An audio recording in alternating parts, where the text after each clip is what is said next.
The world was thrown into shock on a cold Wednesday morning when the breaking news banner flashed across television screens.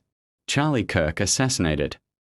Kirk, a controversial yet influential American political commentator, had been found lifeless outside a private event in Denver. The initial reports were vague, but within hours, the police named a suspect, Tyler Robinson, a 32-year-old man with a troubled past and a history of radical statements online. The assassination was brutal, direct, and left no room for doubt. This was not a random act of violence. It was a targeted killing, one that immediately triggered debates about security, political extremism, and global instability. For millions of Kirk's followers worldwide, the shock turned into grief. Hashtags like #JusticeForKirk and #PoliticalAssassination began trending within minutes. But while the Western media focused on the domestic implications, something unexpected happened in Africa. In Ouagadougou, Burkina Faso's capital, President Ibrahim Traoré was informed of the killing just before a scheduled security briefing. Traoré was not known for making casual comments about American political figures. Yet, when he appeared before cameras later that evening, his tone was unlike anything the world expected. Standing in front of his nation's flag, his voice deep and measured, he said, "The assassination of Charlie Kirk is not just an attack on a man, it is an attack on truth, on conviction, and on the right of every voice to exist, whether we agree with it or not." The room fell silent as journalists scribbled furiously. Then came the statement that would ignite controversy around the globe. As for the one accused, Tyler Robinson, let the world hear me clearly. Only death can repay this crime. With those words, Traoré placed himself not only in the middle of a tragedy, but also into one of the most divisive debates of modern justice, the death penalty. In the United States, conservatives praised Traoré's statement, saying he had spoken with more moral clarity than many American leaders. Fox News hosts replayed his clip on loop, calling it raw honesty from Africa. Liberals, however, criticized his call for death, arguing that due process and human rights should prevail even in cases of political murder. In Europe, leaders expressed sympathy for Kirk's family but avoided echoing Traoré's harsh words, fearing diplomatic fallout. Across Africa, however, the statement struck a nerve. Many ordinary citizens saw in Traoré's words a reflection of their own frustrations, that justice often feels too slow, too weak, too compromised.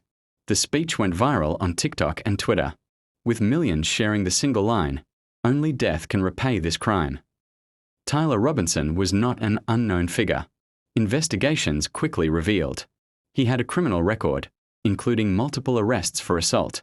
His social media history was filled with threats against politicians and activists. He had once been part of extremist online groups that glorified violence. But the most shocking detail? Just weeks before the assassination, post. Voices like Kirk's poison the world.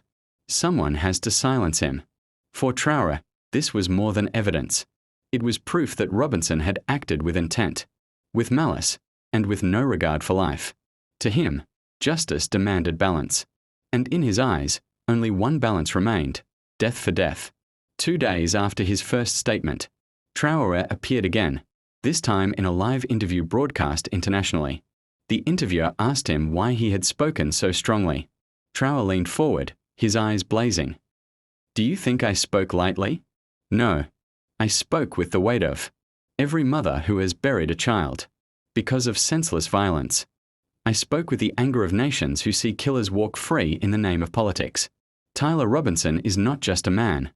He is the shadow of every coward who thinks murder can silence a voice." His words were not diplomatic.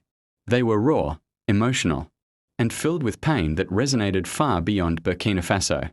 The debate intensified. Human rights organizations condemned Traoré's remarks, saying that as a world leader, he should defend the principle of fair trial and not call for executions. But supporters argued otherwise. They said his stance represented real leadership, a refusal to hide behind legal jargon when faced with pure evil.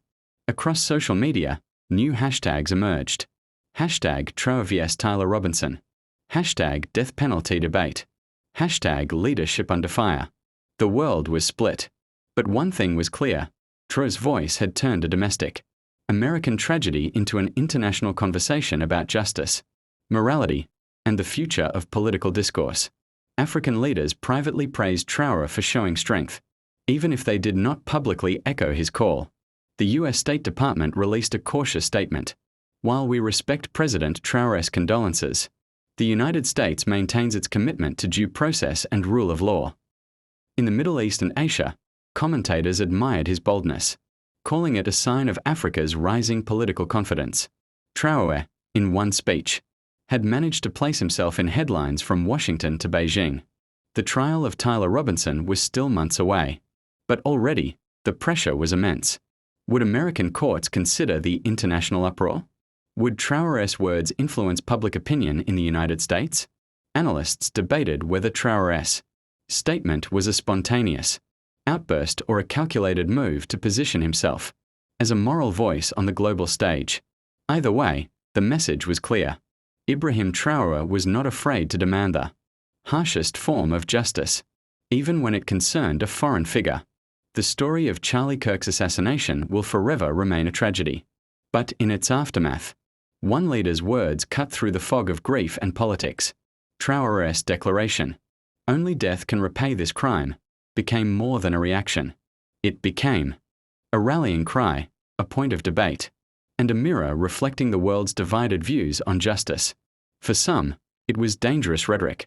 For others, it was the truth no one else dared to speak. But no matter where one stood, the fact remained: when the world was shaken, Ibrahim Traoré spoke, and the world listened.